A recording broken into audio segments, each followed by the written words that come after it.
My name is Jen, and I am on a journey in order to break free from the destructive patterns of disordered eating and in order to embrace a nourishing lifestyle. My roadmap can be described using an acronym of the word Nourisher. So I'm doing daily video blog posts in order to encourage you, equip you, and keep you up to date on my progress.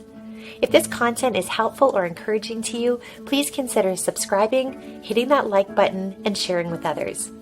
It is my deep desire that these videos would help to ignite nourishing transformations in us all. Hey, thank you so much for joining me for my Nourisher Check In. It was an unexpected day for me today. I had one of my daughters wake up with a fairly red, inflamed throat. So because of the coronavirus environment, even though she didn't have a fever, we decided to play it safe and keep her home. And that was just delightful. I don't know if you happen to have multiple children, as we do. We have 3 girls. And so it's not every day that I get to spend the day one-on-one with one of them. So delightful just to enjoy being with her and just delight in her today. So that was some really nice, warm, fuzzy feelings from my relationship with her. And also we've been chatting about just an upcoming seasonal transition that's coming and really noticing, some excitement around that, but also how transition often brings with it some grief of, needing to say goodbye to the current patterns or to the current season in order to make way for the next season. And this idea of transition often coming with both joy and excitement as well as sorrows and grief was really poignant to me or important to me today, because it's so easy for me to look on the bright side and to only acknowledge the things that will be good and not necessarily to acknowledge or think about the things that will be hard or bad or will be missed. And I remember once, I'll try to find it, and if I find it, I'll put it in the comments below, but I remember seeing this list once of the most stressful life events. And it, I would have expected, death of a loved one, big exam, new job, so many different things that I would have expected to see on the list. And I was very, very surprised to see getting married way at the top of the list. And I thought, why is getting married considered such a stressful thing? It's supposed to be the happiest time of your life. And then as I thought about it, I realized, oh yeah, it's because there's so much transition kind of at the part of the fabric of getting married is, not only have you what can be an intense and sometimes stressful decision-making process of deciding choosing your partner for life, which I think can be a very, very challenging decision to make. But then you go about, planning these new life events, which can involve, new locations for some people, new vocation, definitely new relational dynamics. And then you put 2 amateur people and make them wedding planners or make them, event planners to put on this major event. And often, right when the event finishes, they go on an international trip, which also can be a very major stressful event. And for some people, it can be their first time going abroad. So many things happen all at once that are major transitional events. And so it made much more sense to me why getting married is considered a very stressful time of life. So it just reminded me to be gentle and gracious with myself when going through transition, and want to encourage you to do the same, in that even though things are happy and they're happy times and joyful times and things to appreciate and look forward to, there's also challenges and stressors and that come part and parcel with the many transitions in the various seasons of life that we're in. So I hope that we can embrace those together graciously. Opening up to others. Oh, let me kind of do a noticing my emotions and opening up to others kind of combined today, in that my husband came home to join my daughter and I for lunch. And, as soon as he came home, I was asking him, hey, how was your morning? And how was the project that you're working on? He was explaining it to me, and we got yakking with my daughter. And then I went to do some dishes. We don't have a dishwasher. And I all of a sudden realized this kind of like bubbling up in me of this, I wish he would ask me how my morning was. And kind of this, it was like this flower inside of me, like fading and just feeling, kind of I don't know, all the craziness that was going on in my head, like unworthy of that, or yes, just sad, and just kind of felt like I was going introspective. And I just thought, wait a second, like this is one of those times when I can take what's going on my inside and I can put it on the outside, and I can maybe ask for what I need or ask for what I'm wanting. And I believe this lie all the time, that if I have to ask other people for what I need, it's not as valuable as if they just offered it without me asking. And I really have to challenge that over and over again. So, I know my husband loves me. I know he would be interested in hearing.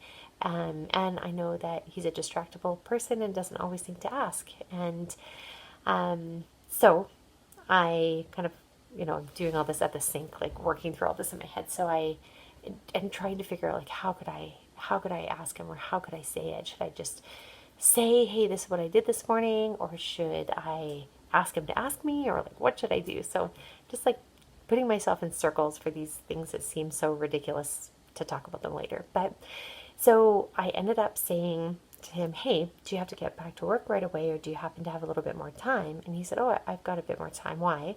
And I said, well, I was just wondering if I could share with you about my morning. And he's like, yeah, of course. And he, gave me full engagement and eye contact, and was curious and engaged. And so that was great. And then the other thing that I noticed is that tonight, when he came home from supper, there's ruckus around our table, big family table, and we were all talking. And then at one point he just looked over at me and he said, so how was your afternoon? And I thought, wow, like asking, having the, I know it doesn't sound like a courageous thing, but it was courageous for me. Having the courage to ask for what I needed alerted him to that need, and now he's aware of it and is acting on that need now. So that was a really special opportunity for me to see that opening up to others can really perpetuate them being aware of me, and asking for what I need is so helpful. So understanding the cycle today, I felt really solid and strong.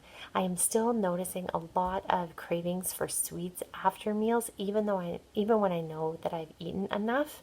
So I need to work through that and do more education, or find a way through that. If you have any suggestions, please feel free to write them in the comments below. But that's one thing that I'm still noticing and struggling with. Rewiring my brain today was packed solid, especially with my daughter being home, and I taught a preschool class. As you know, I live internationally, I live abroad, and so every once in a while I volunteer to do a mums and babies English class at a local nursery school. And it was just so fun, and I'm sure it was brain rewiring for me to interact with these little people. So cute. They were like, most of them were 2 or under, 1 3-year-old, and their mom or dad came to interact in English, and I did a little class for them. And what was the most rewarding part of that, and one thing that can really rewire your brain, and that I'm finding and learning a lot from, is this idea of noticing and then sharing, if possible, the things that you find satisfying. So what I found satisfying today was being able not only to interact with these little ones, the parents were so amazed because I'm interacting 100% in English. I was playing, with several of the kids, and the kids were responding to me even though they didn't understand my language. But that's how inputs are made, like linguistic inputs are made. And so that was so satisfying. And then it was super satisfying also to be able to just really encourage the parents that if they want to make a linguistic impact on their kids, one of the best things that they can do is engage in another language, engage in this case in English with foreigners, so that their kids can see, oh, it's like an identity builder. It's like the kids can see, oh, we're the type of people who talk to foreigners, and we're the type of people who can speak 2 languages. That's the type of people we are. And so I was really excited to be able to encourage the parents in that, and to be able to interact with these adorable little people. So that was really fun. We did a lesson on stars. It was very fun. So insulin-friendly eating went very well today. I've told you before, I think I follow the Trim Healthy Mama eating plan, program, whatever you call it. And what they do is they separate out healthy fats. And if you want your metabolism to be working well, healthy fats, always anchored with protein, or a meal that's anchored in protein but has healthy carbohydrates. So they just separate the healthy fats and healthy carbohydrates. And so today I started off a meal with a healthy fat driven meal, and then I had my mid-morning snack was healthy carbohydrate, and just kind of tousled back and forth and felt really satisfied, except for this craving for sweets after my meals, and just felt like my energy level was really stable throughout the day. So I'm really grateful for that. And it was stable throughout the day, even though my sleep, I went to bed early. I had the temperature turned down. Thought it was going to be a great sleep, and it generally was, but I was still up at 3 o'clock in the morning wide awake. So still need to do some more discovery and work more on my sleep. But hydration went fabulous today. It was a nice warm day, and I was very motivated to drink. And I really like orange juice, but because it's not great for my insulin levels, I try not to drink straight orange juice. So what I did was I took a 1 liter bottle and I put some orange juice at the bottom, and then I took 1 drop of food grade orange essential oil and some of my preferred sweetener, which for me is stevia or monk fruit, and filled the rest of the bottle up with water and just enjoyed that as one of my hydration tools today. And that was really enjoyable.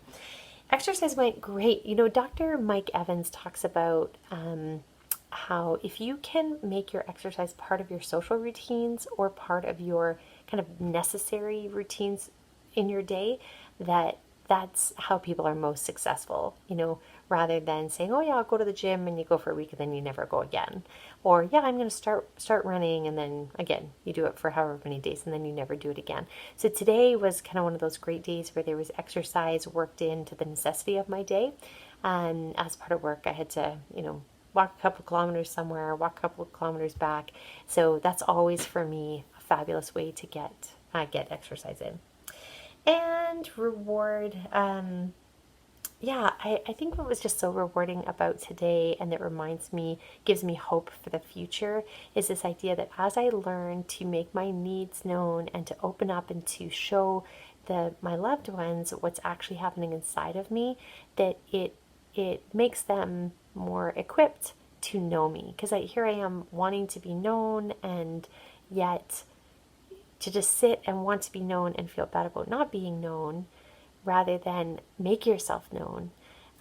That's, it seems like a subtle difference, but it's a really big one in my heart and mind. And today was just such an encouraging reminder that, hey, as I'm brave and as I enter into that vulnerability with the people who are closest to me, it allows them to come closer and to engage with me in really satisfying ways. So I hope that you have a wonderfully nourishing day, and I am already looking forward to seeing you tomorrow. Bye for now.